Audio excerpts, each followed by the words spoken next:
Hello and welcome. You may have seen the mention of custom security attributes in conditional access. But what are custom security attributes and how do you use them?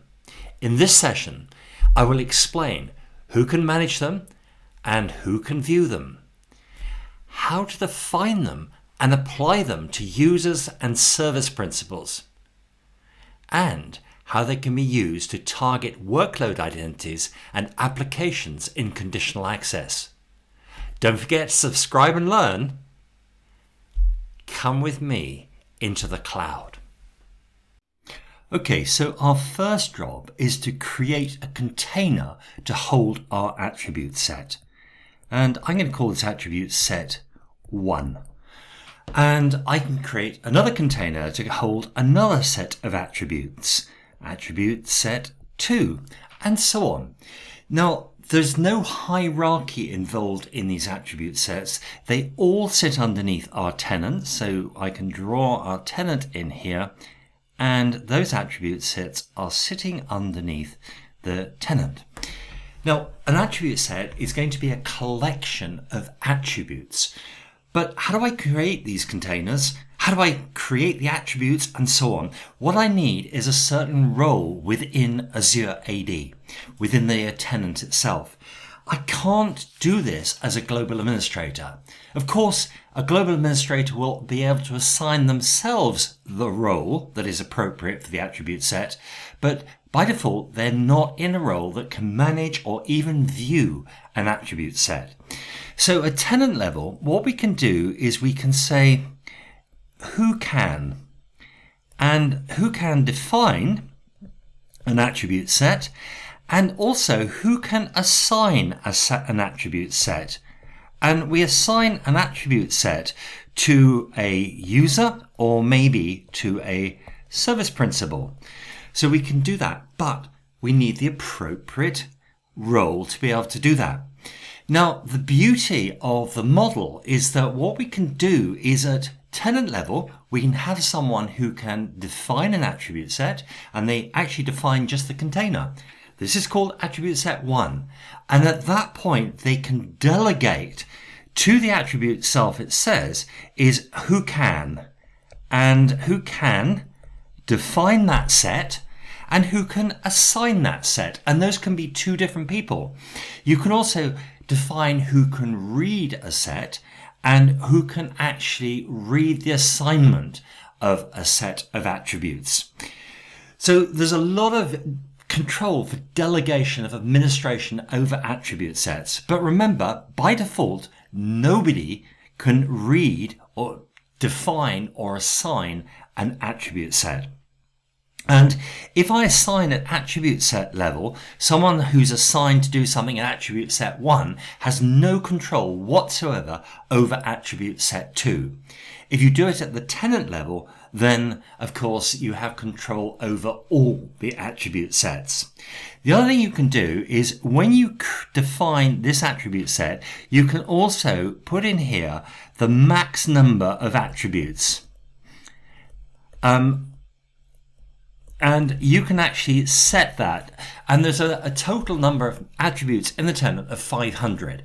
And by default, it says a maximum number per attribute set is 25.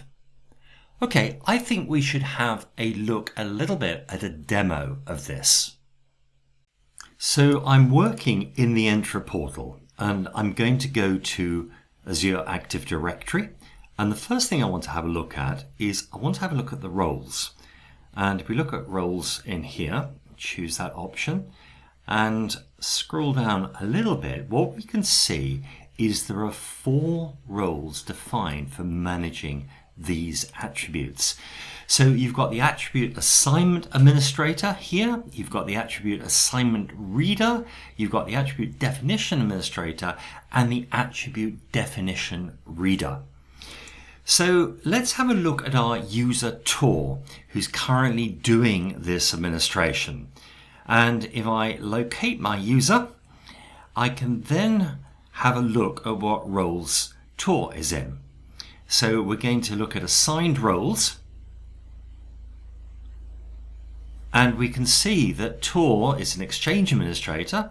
He's also a global administrator, but to manage the security attributes or the custom security attributes, he needs to be an attribute definition administrator and also an attribute assignment administrator. So you don't automatically get those roles by being a member of the global administrative group. Okay, next job is to actually look at the custom attributes. And the interesting thing is, in this portal, they've been named custom attributes. In portal.azure.com, they are named as custom security attributes. So is this an oversight, or are we looking forward to a name change? We'll have to wait and see. Microsoft are good at changing names. So what I want to do here is I want to add an attribute set. I give it a name, and so I'm going service principal, and I can set the maximum number of attributes. Currently it's 25.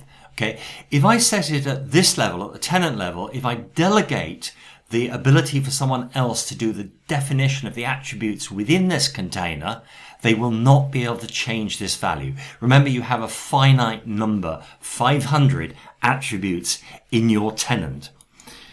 So I'm going to add that. And then what I want to do is actually look at how we do the delegated administration over here. So we go to roles and administrators.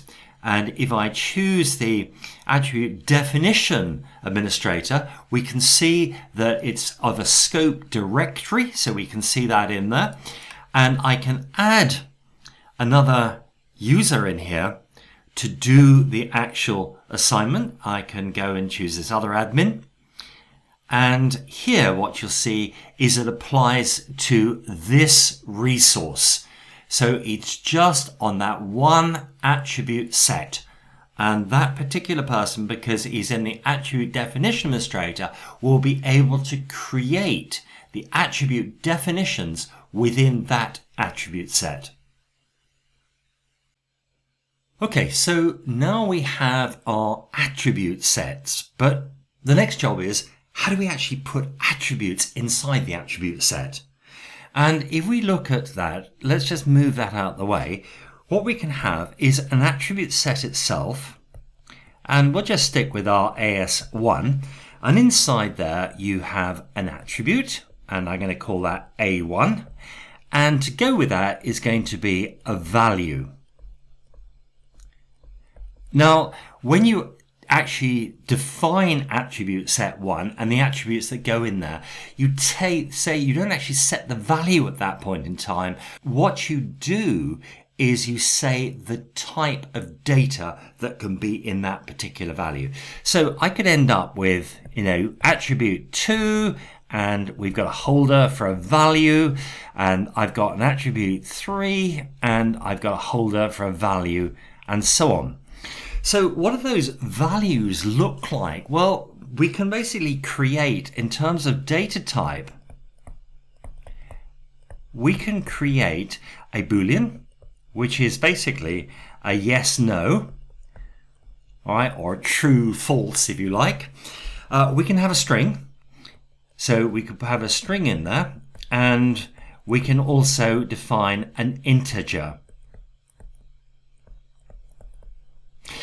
And the string and integer values can be multi-valued. They can also be set using predefined values that the definition administrator actually configures. Okay, so let's have a look at doing that. Okay, so we've got our new attribute set that we created. And the next job is, how do we get some attributes inside of that? So click on our service principal, and we can go and do an add attribute. And then I need an attribute name. So I'm going to call this one business unit, or BU. It's going to be a type string. And yes, I want predefined values. So I don't want it multi-value, but I do want it with predefined values. So I'm going to have engineering in there. So this is the actual business unit itself, and I'm going to have in there marketing, so it could be the marketing business unit. It could be also the sales business unit. And all of those attributes, you notice, are active. So I'm going to save that, and then I'm going to create another attribute. And this one, I'm actually going to call here developer mode. So I'm going to use this to attach it to a service principal. So it's Boolean, and the answer is yes, no. Okay, so we can save that.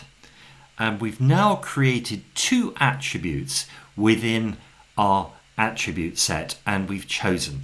Now, if I look at an attribute set I created earlier, I have a number of different attributes in here. So I've got certification, date of birth, hourly rate in GBP, national insurance number, and opt-in pension. Remember, these are effectively hidden from anyone that doesn't have reader capability on the attribute set definition, if you want to see the definition, or the attribute assignment, if you want to see what's actually been assigned to a user. I've created this one to be attached to users. So if you look at a little bit more detail of this, I've got this one which is predefined values, and if I edit it, I've actually got these predefined values in there. I've said it can be multi-valued here, and predefined values, it could be health and safety, certifications, cyber awareness, PhD, honours, degree, etc. So that's that particular one. If I look at another one in here, I've got hourly rate, edit that, and in here what I've got, it's an integer value. And I don't want multi-value, and I don't want predefined values in here in this particular case. So my choice. Okay, and then I could actually look at opt-in pension, which is Boolean, but we've already done one of those, so there's not a lot of point. Well, our final job is to actually assign the attribute set to a user, so we can actually assign this attribute set to a user, or we can assign the attribute set to a service principal. So that is our next job. So the first thing I want to do is actually go and look at one of my users. And I've already attached an attribute set to a couple of users. So my user is Debbie Harry, and we're going to go and look at the custom attribute set.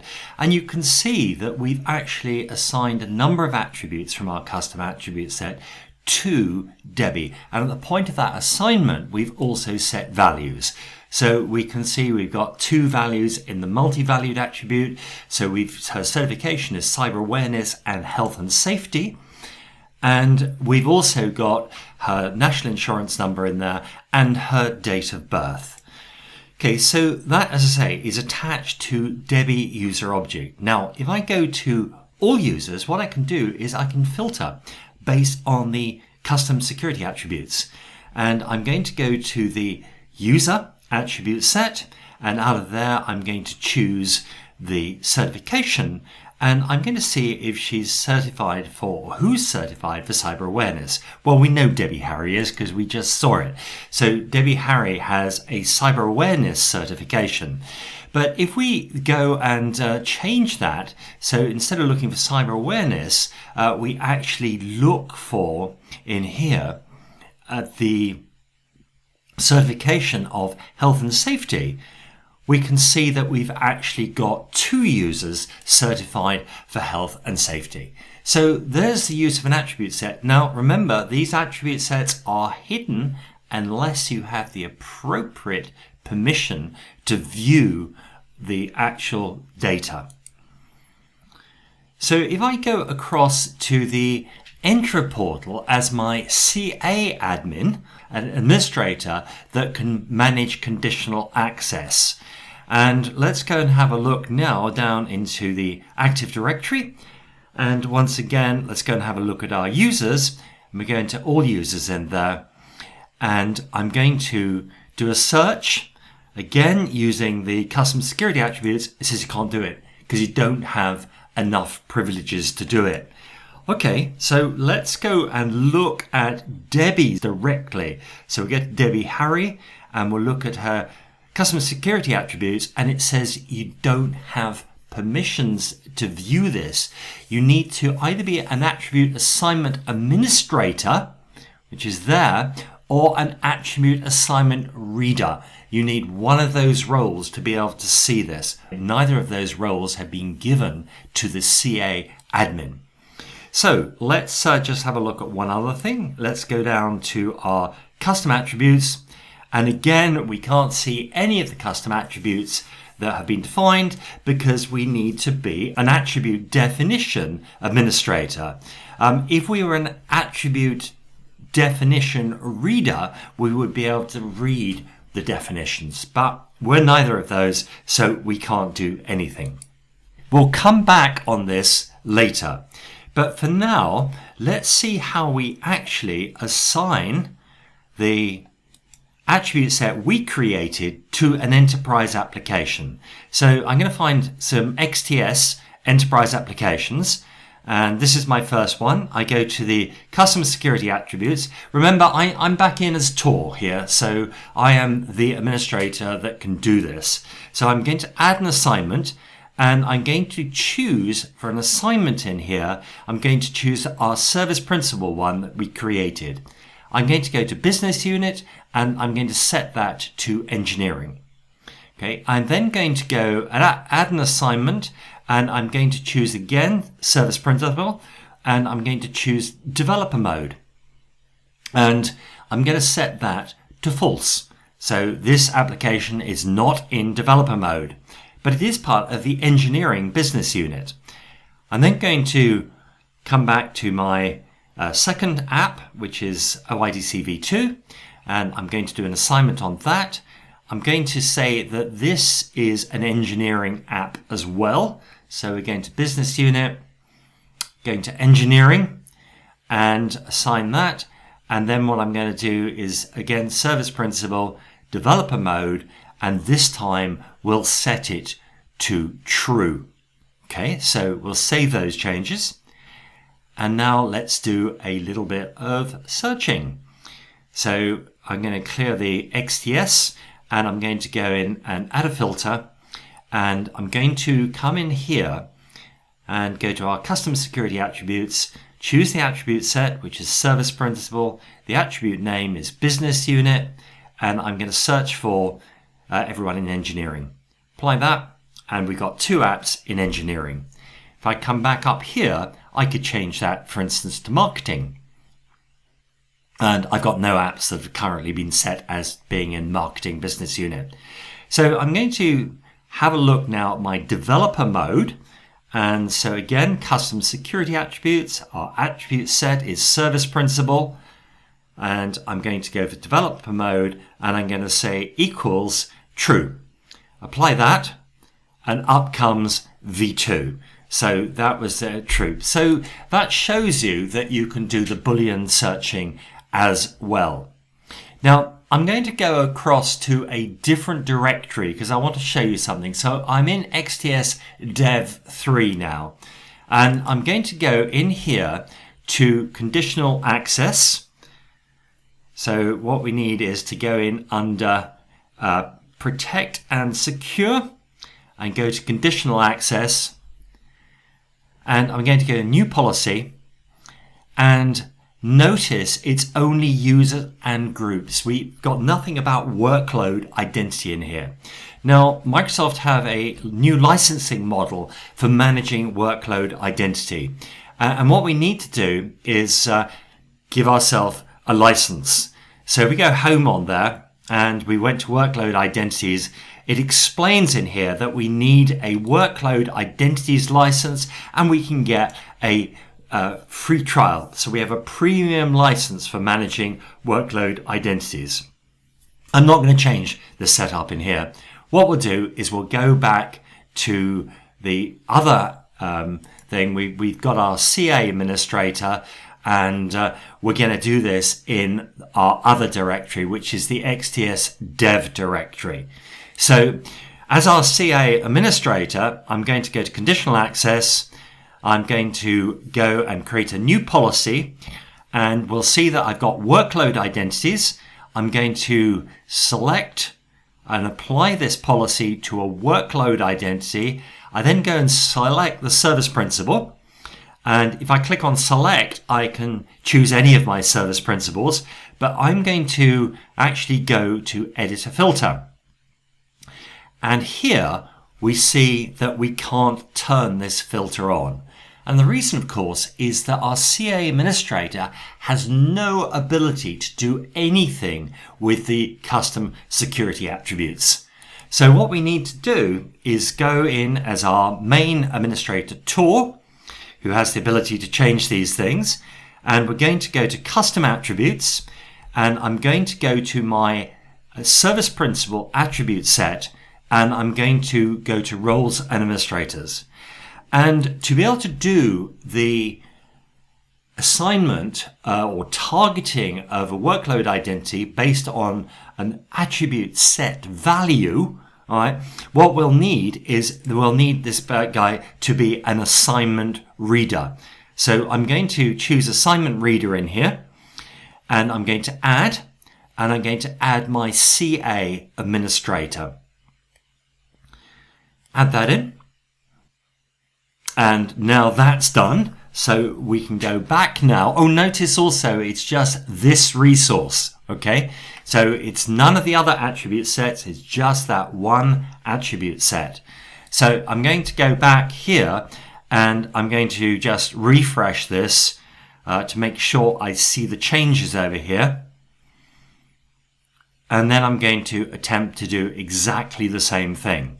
So we're going to go to workload identities, and I can go in here and I can select a service principal, this time based on the filter. Yes, I can turn it on, which is absolutely great. And then I've got the service principal attribute set, and that's all I've got. But notice I've only got business unit in there.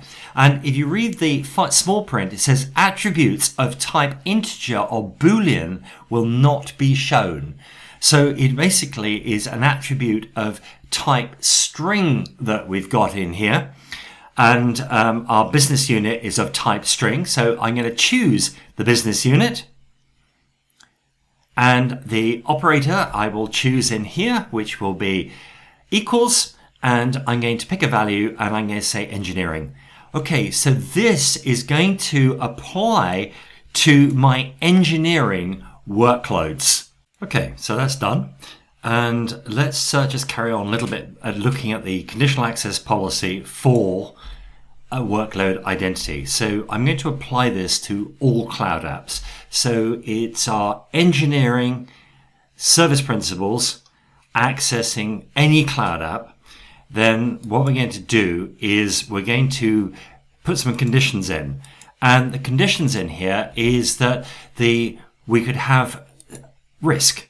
And if we look at risk, we've got high, medium, low risk, and locations we can decide. So we could decide that our engineering applications are at a particular IP address. And if they move off that IP address, what we can do is in the access control, we can actually block access. But what I'm going to do is actually swap over to users and groups. And I'm going to just select a user, and we'll select an individual user just to set up a policy for users and groups. And I'm going to choose Jim. So Jim Man is my user. I'm going to select him. And I'm going to now apply this to a cloud app. And I'm going to do selected apps. And rather than selecting an individual app, I'm going to select all apps that belong to the engineering department. So you've guessed it, we're going to use the custom security attributes. So we need to turn it on. And then we're going to do business unit equals engineering. So now this is targeting any application in engineering. And we're going to say if Jim goes to any application in engineering, what we want is we're going to require multi-factor authentication. Okay, and that could complete our conditional access policy. Of course, we need to name this thing appropriately. So I've got a name I can drop in here. Actually, that didn't work. So let's drop it into Notepad. And the way I write my conditional access policy names, always give it a serial number, because if you need to refer to it, it's a lot easier to go and say, look at SN017, right? Rather than saying, oh, look at the engineering, blah, blah, blah. Okay. Now, what I target, when I target it to what is the application it applies to, or the action it applies to. So this time, instead of an application, I'm saying engineering apps, right? MFA for Jim Man, when, always. And of course, we've now got this targeting, which is giving us a much better experience. By the way, in conditional access policy, normally you would have a group, you wouldn't have an individual user. I use individual users in my dev environment so that it's easier for me to understand who the policy applies to when I'm doing testing. And that's it. You've now got a conditional access policy that is targeted to an application based on security attributes. So now you know all about custom security attributes, how to define them and assign them, and how to use them in conditional access targeting. Don't forget to subscribe and keep learning.